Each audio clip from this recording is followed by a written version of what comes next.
সুপ্রিয় শিক্ষার্থী বন্ধুরা, কেমন আছো তোমরা? নিশ্চয়ই সবাই ভালো আছো, সবাই সুস্থ আছো।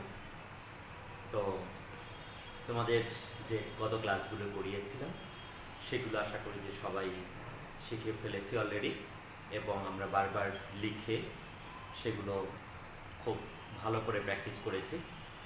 তো আজকে তোমাদের খুব ইম্পর্ট্যান্ট এবং কিছু নতুন টপিকস আলোচনা করব, যেগুলো আজকের ক্লাসটি তোমরা যদি ভালো করে প্র্যাকটিস করো তাহলে তোমাদের দেখবে যে সৃজনশীলের এই কোয়েশ্চেনগুলো করা হয়।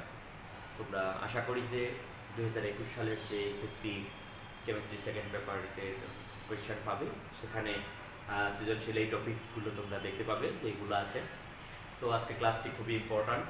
আমরা শুরু থেকে শেষ পর্যন্ত ক্লাসটি না টেনে ভালো করে বোঝার চেষ্টা করব। প্রথমত আমাদের আলোচ্য বিষয়গুলো দেখে নিই।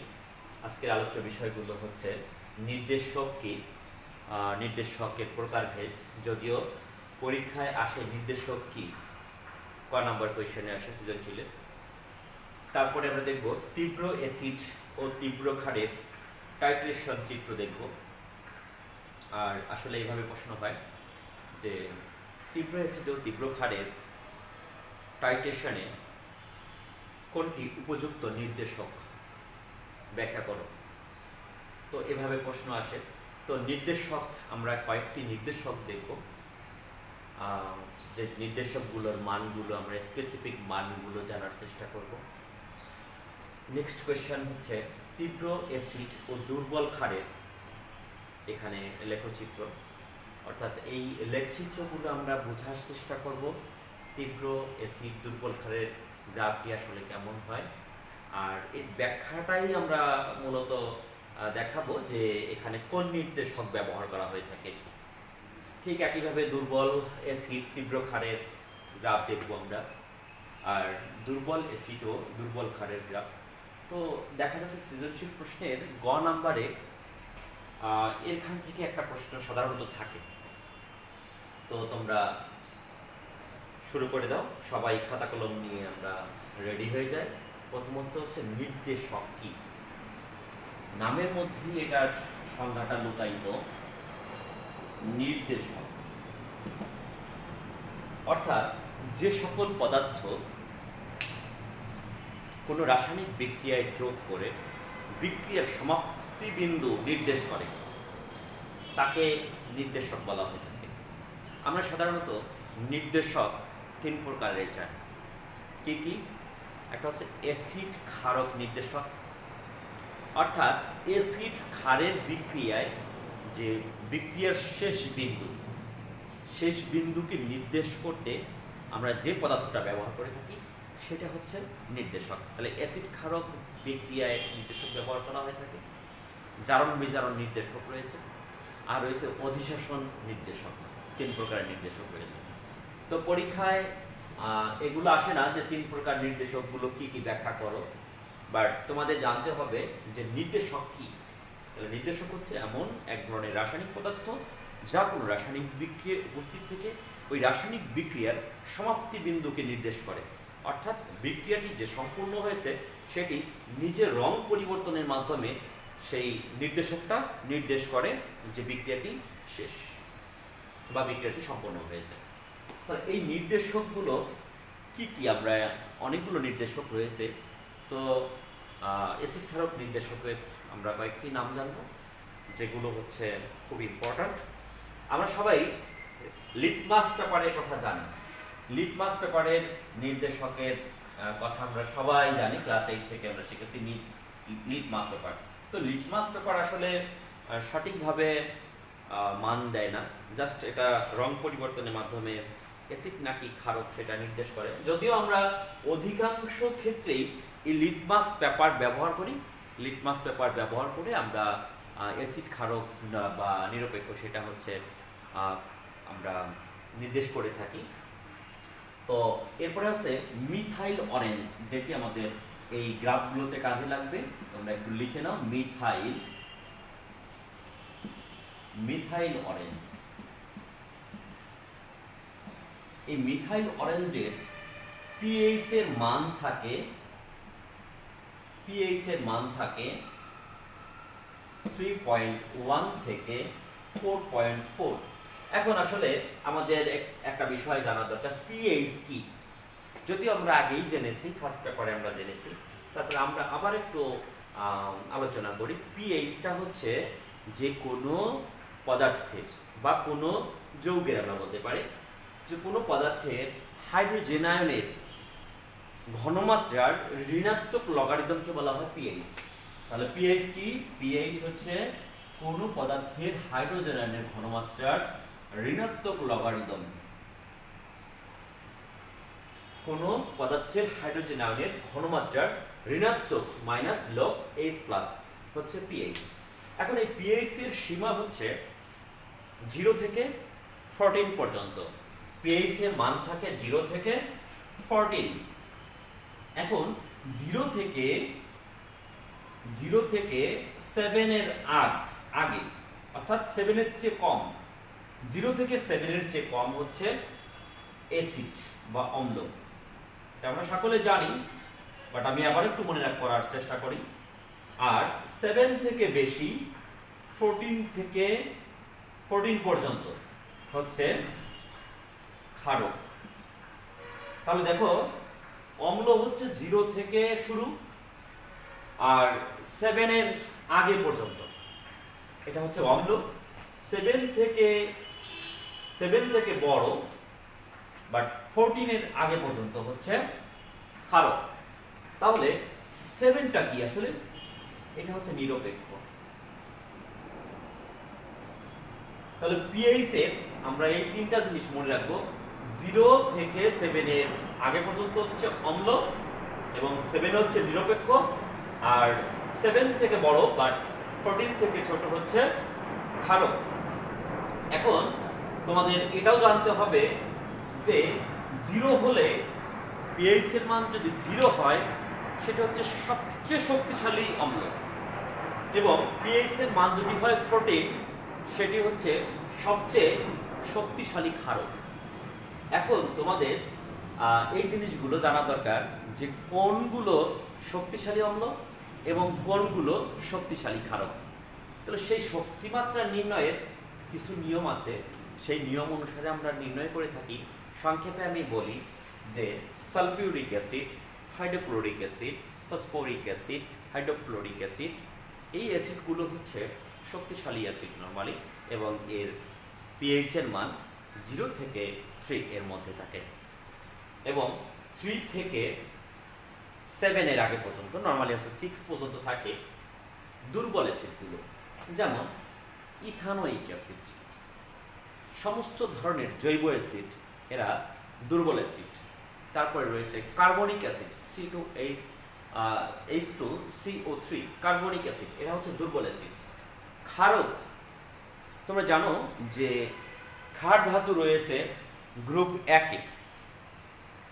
গ্রুপ 1 এর ক্ষার ধাতুগুলো খুব বিষক্রিয় এবং এরা পানির সাথে বিক্রিয়া করে ক্ষারক তৈরি হয়। Sodium hydroxide, potassium hydroxide, rubidium hydroxide, এই যে হাইড্রক্সাইডগুলো, অর্থাৎ গ্রুপ 1 এর যে হাইড্রক্সাইড, এরা হচ্ছে শক্তিশালী ক্ষারক। মনে রাখবে তোমরা, গ্রুপ 1 এর চেয়ে গ্রুপ 2 কম শক্তিশালী। যতই তুমি ডান দিকে যাবে শক্তি মাত্রা ততই কমতে থাকে তার হাইড্রক্সাইড। তাহলে আমরা একটু বুঝে নিলাম যে পিএইচ কি, আর শক্তিশালী অ্যাসিড আর শক্তিশালী ক্ষারক কি। দুর্বল ক্ষারক কোনগুলো? যেমন অ্যামোনিয়াম হাইড্রক্সাইড একটা দুর্বল ক্ষারক। তারপরে দুর্বল ক্ষারকের মধ্যে অ্যালুমিনিয়াম হাইড্রক্সাইডও আছে, তুমি দুর্বল ক্ষারক হিসেবে জানো। তো সোডিয়াম হাইড্রক্সাইড একটা শক্তিশালী ক্ষারক, পটাশিয়াম হাইড্রক্সাইড শক্তিশালী ক্ষারক, অ্যামোনিয়াম হাইড্রক্সাইড হচ্ছে দুর্বল ক্ষারক। আচ্ছা, তাহলে আমরা এগুলো জেনে নিলাম যে আসলে দুর্বল ক্ষারক কোনগুলো আর সবল ক্ষারক কোনগুলো। এখন আমাদের এই নির্দেশকগুলোর আমরা পিএইচ এর মানগুলো একটু জেনে নিতে চাই, যে নির্দেশকের পিএইচ এর মানগুলো, রেঞ্জগুলো। মিথাইল অরেঞ্জের হচ্ছে 3.1 থেকে 4.1। মিথাইল রেড,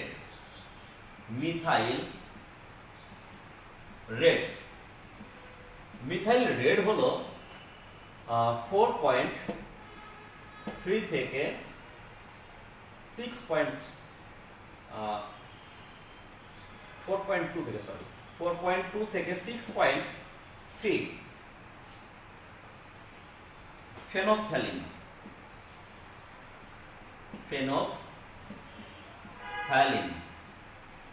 ফেনপথ্যালিন হচ্ছে 8.3 থেকে 10.0। ফেনপথ্যালিন হচ্ছে 8.3 থেকে 10.0। তাহলে এই রেঞ্জগুলো আমরা একটু জেনে রাখবো। আর আমাদের লিটমাস পেপারটা আমরা জেনে নিতে পারি। লিটমাস হচ্ছে 6.0 থেকে 8.0। এই রেঞ্জের হচ্ছে লিটমাস পেপারের পিএইচ থাকে নরমালি। তো এই রেঞ্জগুলো আমরা জেনে নিব। এখন আমাদের আসল পড়ায় আমরা চলে যাই, যে তীব্র অ্যাসিড এবং তীব্র ক্ষারের প্রশমন বিক্রিয়ায় যে লেখচিত্রটা হয়, সেই লেখচিত্রটা আমাদের বিশ্লেষণ করতে বলা হয়েছে। আমরা সেই লেখচিত্রটা বিশ্লেষণ করব। তার আগে আমরা তীব্র অ্যাসিড হিসেবে আমরা নিই HCl, আর তীব্র ক্ষার হিসেবে যদি আমরা সোডিয়াম হাইড্রোক্সাইড নিই, তাহলে এই দুইটা অ্যাসিড এবং ক্ষারের বিক্রিয়ায় উৎপন্ন হয় সোডিয়াম ক্লোরাইড প্লাস পানি। সোডিয়াম ক্লোরাইড এবং পানি উৎপন্ন হয়। শিক্ষার্থী বন্ধুরা, তোমরা কি জানো যে এই যে হাইড্রোক্লোরিক অ্যাসিড, এই অ্যাসিডটা কোথায় উৎপন্ন হয় আমাদের শরীরে? তোমরা কি জানো এই অ্যাসিডটা আমাদের শরীরে পাকস্থলীতে উৎপন্ন হয়। পাকস্থলীতে এই অ্যাসিডটা পাওয়া যায়। অর্থাৎ পাকস্থলীর যে পিত্তথলিটা আছে, সেখান থেকে যে অ্যাসিডটা বের হয়, সেই অ্যাসিডটার নাম হচ্ছে হাইড্রোক্লোরিক অ্যাসিড, এবং যার পিএইচ এর মান থাকে 0 থেকে 3 এর মধ্যে। এখন এটা শক্তিশালী অ্যাসিড, এটা শক্তিশালী ক্ষার, দুইটা বিক্রিয়া করে এখানে একটা নিরপেক্ষ লবণ তৈরি হয় প্লাস পানি উৎপন্ন হয়। আমাদের এখানে মেইন প্রোডাক্ট হচ্ছে এই সোডিয়াম ক্লোরাইড, এখানে হচ্ছে মেইন প্রোডাক্ট, এবং যার পিএইচ এর মান হয় 7। এখন এই ক্ষেত্রে দেখা যাচ্ছে যে লেখচিত্রটা কেমন হয় আমাদের সেটা জানতে হবে। এই ক্ষেত্রে লেখচিত্রটা আমরা দেখব। এই লেখচিত্রটা আমাদের মূলত আলোচনা করতে হবে। আমরা যখন টাইট্রেশন করি, টাইট্রেশন মনে আছে তো তোমাদের? আমরা আরেকটু দেখার চেষ্টা করি টাইট্রেশন, নাকি? একটা বুলেটের মধ্যে একটা সলিউশন নেওয়া হয়। তো বুলেটটা আমরা এখানে নিলাম। তো বুলেটে আমরা জানি যে এখানে হচ্ছে দাগাঙ্কিত থাকে, এভাবে স্কেল থাকে। তো বুলেটের মধ্যে আমি নিলাম, ধরো সোডিয়াম হাইড্রোক্সাইড দিলাম। ধরো আমি এখানে নিয়ে নিলাম সোডিয়াম হাইড্রোক্সাইড। আচ্ছা, আর একটা আমরা কনিক্যাল ফ্লাক্স নিচে নিয়েছি। একটা কনিক্যাল ফ্লাক্সের মধ্যে আমরা কিছু হাইড্রোক্লোরিক অ্যাসিডের নমুনা নিলাম। তাহলে এখানে নেওয়া হলো HCl এর নমুনা, আর এখানে নেওয়া হয়েছে সোডিয়াম হাইড্রোক্সাইডের নমুনা। এখন শিক্ষার্থী বন্ধুরা, এই সোডিয়াম হাইড্রোক্সাইড HCl এর সাথে আমরা জানি যে এটা ফোটায় যখন পড়ে তখন এটা কি বিক্রিয়া করে? যখন এটা ফোটায় পড়ে তখন এটা বিক্রিয়া শুরু হয়। তো বিক্রিয়া শুরু হয়, এটা একটা নির্দিষ্ট আয়তনের সাথে এর একটা নির্দিষ্ট আয়তন বিক্রিয়া করে, এবং বিক্রিয়ার একটা পর্যায়ে এর সমাপ্তি বিন্দু নির্দেশ করে। তো দেখা যাচ্ছে যে এই ক্ষেত্রে পিএইচ এর মান এখানে হচ্ছে, এটা আমরা জানি যে পিএইচ এর মান থাকে প্রায় 14 এর মতো, আর এর পিএইচ এর মান থাকে 0 থেকে 3। তাহলে এর পিএইচ দেখা যাচ্ছে দুটো যখন বিক্রিয়া করে এখানে পিএইচ এর মান 7 হয়ে যায়, এটা হচ্ছে নিউট্রাল হয়ে যায়। যেহেতু সোডিয়াম ক্লোরাইড একটা নিরপেক্ষ পদার্থ, এখানে খাবার লবণ, তো এটার পিএইচ এর মান হচ্ছে এখানে 7 হয়ে যায়। দুটো যখন বিক্রিয়া সম্পন্ন হয় তখন এর পিএইচ এর মান হয়ে যায় 7। কিন্তু সেই 7 পিএইচ মানে আমি যদি অতিরিক্ত আরও একটু অ্যাসিড যোগ করি তখন ব্যাপারটা কেমন হয়। যখন অতিরিক্ত অ্যাসিড যোগ করা হয় তখন পিএইচ আবার কমে যায়। পিএইচ কমে কত হয়? 3.1 হয়। আবার আমি যদি সেখানে যদি অ্যাসিড ক্ষার যোগ করি, যদি আমরা সামান্য পরিমাণে আবার ক্ষার যোগ করি নিরপেক্ষ অবস্থায়, তাহলে তার পিএইচ এর মান আবার বেড়ে যায়, বেড়ে গিয়ে পিএইচ এর মান হয় 10। তাহলে ব্যাপারটা কেমন হয়? আমরা এইখানে নিয়েছি হচ্ছে আয়তন, আমরা 10, 20, 30, 40 এভাবে আমরা আয়তনের সংখ্যাগুলো দিতে পারি, যেটা হচ্ছে একক হচ্ছে মিলিলিটার। তো এখানে ধরো আমি 20 বা 25 ml নিয়ে বিক্রিয়াটা করছি, এই জায়গাটাতে আমাদের পিকটা এখানে তৈরি হবে। আর এখানে আমরা দেখাচ্ছি এটা হচ্ছে এখানে পিএইচ। তাহলে এখানে শূন্য ধরি আমরা 1 2 3 4 5 6 7 8 9, তাহলে এখানে হলো 10, এটা হচ্ছে 11, এটা 12, 13, 14। আমরা জানি 14 পর্যন্ত হচ্ছে পিএইচ মান। শিক্ষার্থী বন্ধুরা, আমি ছোট ছোট করে লিখছি, তোমরা একটু বুঝে নেওয়ার চেষ্টা করো। এদিকে হচ্ছে পিএইচ, এদিকে পিএইচ, তোমরা জানো পি ছোট হাতের, এইচ বড় হাতের, এইচ এর মাঝের যে মাত্রাটা সেই পর্যন্ত পিটা উঠবে। তো এইদিকে হচ্ছে পিএইচ রয়েছে, আর এদিকে রয়েছে হচ্ছে আয়তন ভি, আয়তন যেটার একক হচ্ছে মিলিলিটার। তো আমরা যে তীব্র অ্যাসিড এবং তীব্র ক্ষারটা নিব, সেই তীব্র অ্যাসিড এবং তীব্র ক্ষারের যে প্রশমন যে বিক্রিয়াটা হবে, সেই বিক্রিয়াটা এখানে হচ্ছে আমরা ধরো এখান থেকে নিয়েছি। তো দেখা যাচ্ছে কি যে এইখান থেকে শুরু হবে বিক্রিয়াটা, এখান থেকে শুরু হবে, হঠাৎ করে এখানে বট বেড়ে যাবে, বেড়ে গিয়ে এখানে এরকম হবে। তাহলে তোমরা একটু দেখো এই জায়গাটায়, এখানে মাঝের যে বিন্দুটা, এখান থেকে আমরা যদি একটা রেখা আঁকি, তাহলে এই মাঝের 7, আমরা জানি যে এখানে তীব্র অ্যাসিড এবং তীব্র ক্ষারের যে প্রশমন বিক্রিয়া হয়, সেই প্রশমন বিক্রিয়ায় এখানে পিএইচ এর মান হয়ে থাকে 7। তবে সেখানে যদি সামান্য পরিমাণে আমি অ্যাসিড যোগ করি, তাহলে সেটা হচ্ছে এই 3.1 এর সাথে আমরা আসলে ডাবটা এভাবে দিতে পারি, এই 3 এর উপরে একটু, আর এখানে 10 এর জায়গায়, হ্যাঁ এখানে। তো দেখা যাচ্ছে কি যে এই যে একটা বিন্দু, এই বিন্দু থেকে এই বিন্দু পর্যন্ত এটা হঠাৎ করে দেখা যাচ্ছে যে এটা এরকম হয়ে থাকে।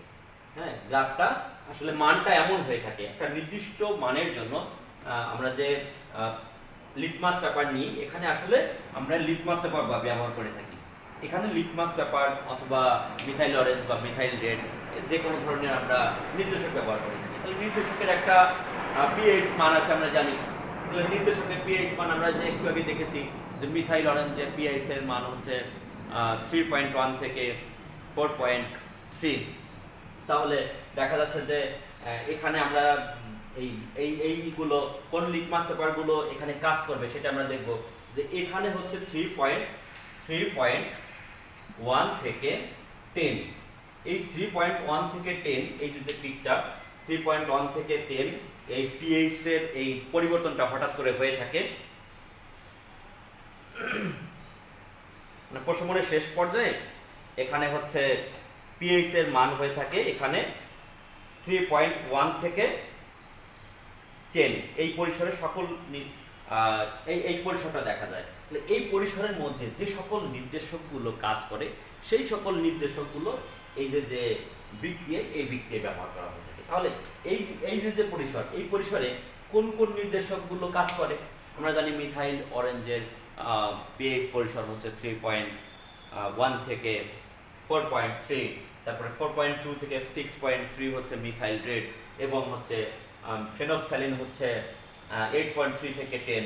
তার মানে এই তিনটা নির্দেশকই হচ্ছে এই বিক্রিয়ার জন্য কাজ করে থাকে। তো তুমি এই বিক্রিয়ার ক্ষেত্রে তিনটি নির্দেশকই ব্যবহার করতে পারো। তিনটা নির্দেশক তুমি এখানে ইউজ করলে কোনো সমস্যা নাই, তিনটা নির্দেশকের যে কোনোটি তুমি ব্যবহার করেই এই বিক্রিয়া সম্পন্ন করতে পারো। তো এই ছিল আমাদের আসলে তীব্র অ্যাসিড এবং তীব্র ক্ষারের টাইট্রেশন চিত্র এবং এর যে কোন নির্দেশক ব্যবহার করা হয় সেটি আমরা জানলাম।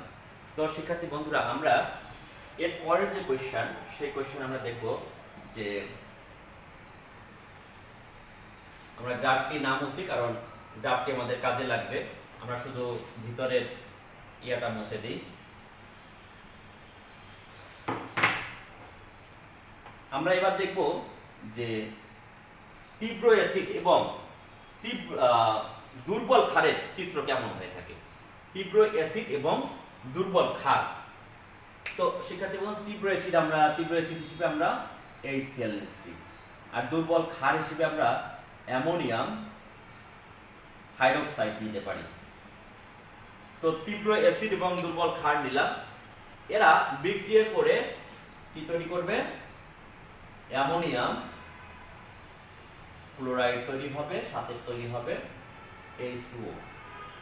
এখন ব্যাপারটা হচ্ছে অ্যামোনিয়াম ক্লোরাইড যে তৈরি হলো, তো এই অ্যামোনিয়াম ক্লোরাইড এটি হচ্ছে সাধারণত হচ্ছে অম্লীয় লবণ।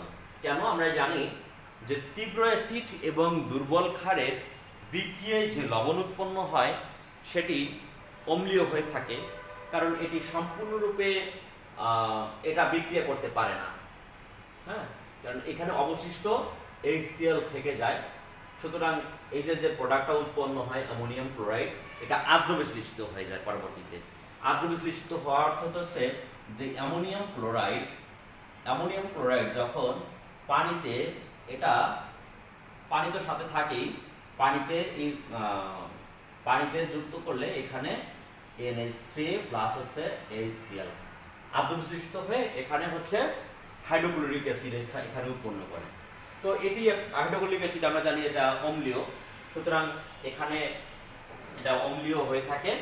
তো এই অ্যাসিডটা হচ্ছে, এই যে লবণটা উৎপন্ন হয় সেই লবণটা হচ্ছে অম্লীয় লবণ। তো এই ক্ষেত্রে দেখা যাচ্ছে পিএইচ এর মান এখানে কমে যায়, পিএইচ এর মান কমে দেখা যাচ্ছে পিএইচ এর মান এখানে 5 হয়ে থাকে। হ্যাঁ, তাহলে আমাদের পিএইচ এর মানটা হয় কত? 5 হয়ে থাকে পিএইচ এর মান। পিএইচ এর মান কমে 5 হয়। তো সেক্ষেত্রে দেখা যাচ্ছে কি পিএইচ এর মান 5 হয়ে থাকে।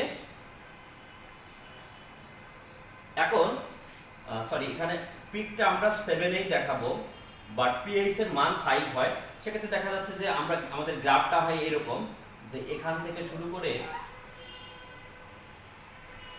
এরকম হয়ে থাকে। অর্থাৎ এখানে পিএইচ এর মান মাঝামাঝি জায়গায় হবে। এই আমরা না, এটা দেওয়া লাগবে না, বাট মাঝামাঝি জায়গায় 5, এটা বুঝতে পারলেই হবে। তো এখানে হচ্ছে তুল্যতা বিন্দুটা হয়, এখানে হচ্ছে 5, আর এখানে মূলত পিএইচ এর পরিবর্তনটা কোথায় হয়? এখানে হচ্ছে 3.1 থেকে 8 এই পরিসরে হচ্ছে পিএইচ এর এই পরিসরটা হয়ে থাকে। 3.5 থেকে 7 পর্যন্ত, 3.5 থেকে 7 পর্যন্ত পিএইচ এর পরিসর থাকে এখানে, 3.5 থেকে 7। তো শিক্ষার্থী বন্ধুরা, এখন 3.5 থেকে 7 এর মধ্যে কোন কোন নির্দেশকগুলো কাজ করে? আমরা জানি যে মিথাইল অরেঞ্জ এবং মিথাইল রেড এই সীমার মধ্যে কাজ করে থাকে। সুতরাং তীব্র অ্যাসিড এবং দুর্বল ক্ষারের যে প্রশমন বিক্রিয়া এবং যে লেখচিত্র, এখানে হচ্ছে মিথাইল অরেঞ্জ এবং মিথাইল রেড এই নির্দেশক হচ্ছে কার্যকরী হয়ে থাকে। তো এই হচ্ছে আমাদের তীব্র অ্যাসিড এবং দুর্বল ক্ষারের ক্ষেত্রে গ্রাফ এরকম হবে।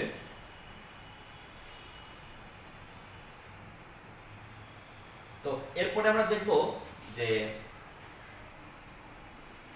দুর্বল অ্যাসিড এবং তীব্র ক্ষারের গ্রাফ কেমন হয়। দুর্বল অ্যাসিড, তাহলে দুর্বল অ্যাসিড আমরা নিতে পারি acetic acid, CH3COOH, acetic acid. এবং একটা তীব্র ক্ষার আমরা সোডিয়াম হাইড্রোক্সাইড নিয়ে বিক্রিয়া করতে পারি। তীব্র অ্যাসিড এবং দুর্বল অ্যাসিড এবং তীব্র ক্ষার, তাহলে উৎপন্ন হবে কি CH3 C C double O Na plus কি উৎপন্ন হবে পানি। তাহলে এখানে হচ্ছে সোডিয়াম অ্যাসিটেট এবং পানি উৎপন্ন হবে।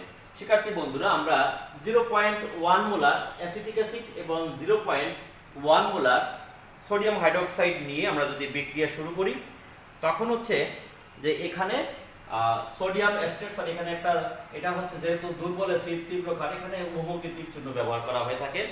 উভমুখী তীর যেহেতু এখানে এটা একটা খুব কম পরিমাণে বিক্রিয়াটা হয়ে থাকবে, তো এখানে পিএইচ এর মান 7 এর উপরে থাকে।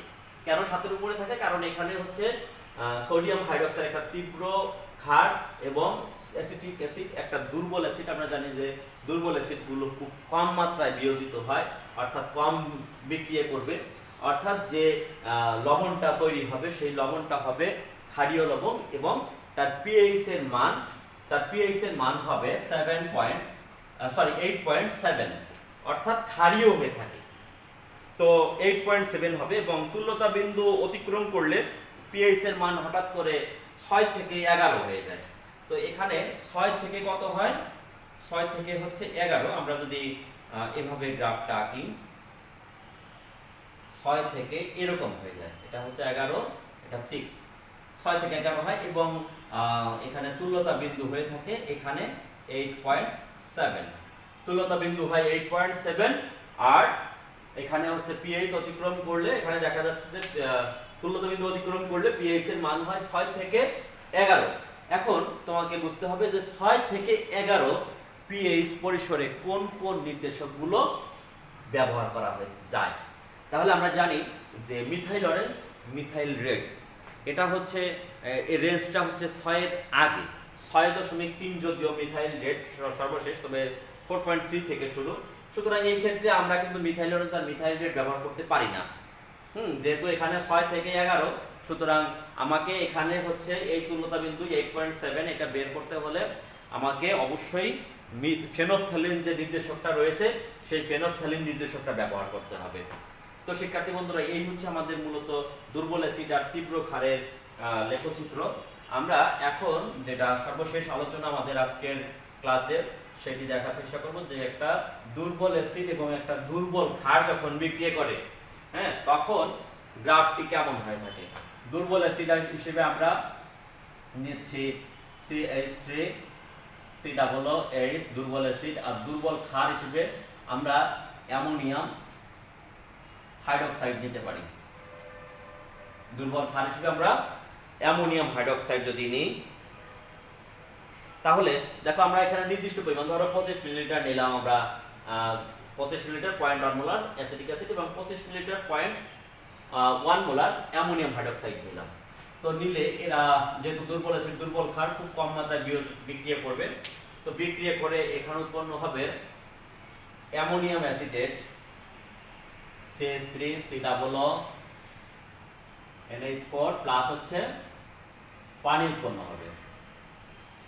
তো শিক্ষার্থী বন্ধুরা, তো এক্ষেত্রে দেখা যাচ্ছে কি এখানে নির্দিষ্ট কোনো পিএইচ এর মান আসলে পাওয়া যাবে না, কারণ এটা খুব কম মাত্রায় কম মাত্রায় বিয়োজিত হবে, কম বিক্রিয়া করবে। সুতরাং পিএইচ এর যে পরিসরটা, ওইভাবে পিএইচ এর পরিসর পাওয়া যাবে না।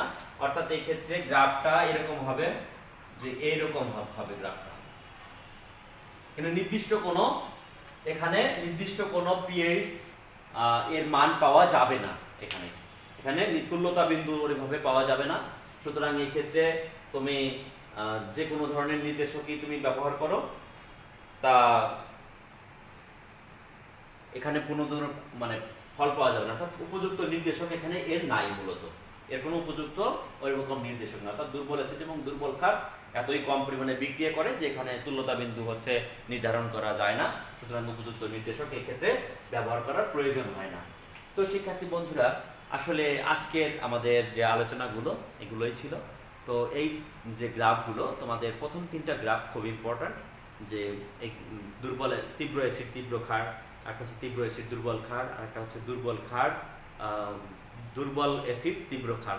এই তিনটা গ্রাফ এবং এর ক্ষেত্রে কোন কোন নির্দেশকগুলো উপযুক্ত বা কোন নির্দেশক ব্যবহার করা হয়ে থাকে এগুলো পরীক্ষায় আসে। তোমরা ভালো করে এটা প্র্যাকটিস করবে আর ভালো করে তোমরা একটু পড়ে রাখবে, দেখবে যে এখানে খুব ইজি। এই গ্রাফগুলো জাস্ট এভাবে আমরা যেভাবে দেখাইছি এভাবেই দেখালেই হবে। এটা তোমরা যখন উচ্চ শ্রেণীতে যাবে, তোমরা যদি কেমিস্ট্রিতে অনার্স করো তাহলে তুমি দেখবে যে এইগুলোর গ্রাফগুলো করতে হয় তোমাকে। তুমি যখন প্রশমন বিক্রিয়া করবে তোমাকে গ্রাফ করে এটা তুল্যতা বিন্দু নির্ধারণ করতে হবে এবং তখন তোমাকে দেখাতে হবে যে কোন কত থেকে কত রেঞ্জ পর্যন্ত পিএইচ পরিসরে এই কোন নির্দেশকগুলো কাজ করে থাকে সেগুলো তোমার দেখাতে হবে। তো আর যাই হোক, আমাদের যতটুকু তোমাদের সিলেবাসে আছে যেভাবে আছে সেভাবে তোমরা প্র্যাকটিস করবে। তো সবাইকে অসংখ্য ধন্যবাদ ক্লাসটি মনোযোগ সহকারে দেখার জন্য। দেখা হবে তোমাদের সাথে পরের ক্লাসে।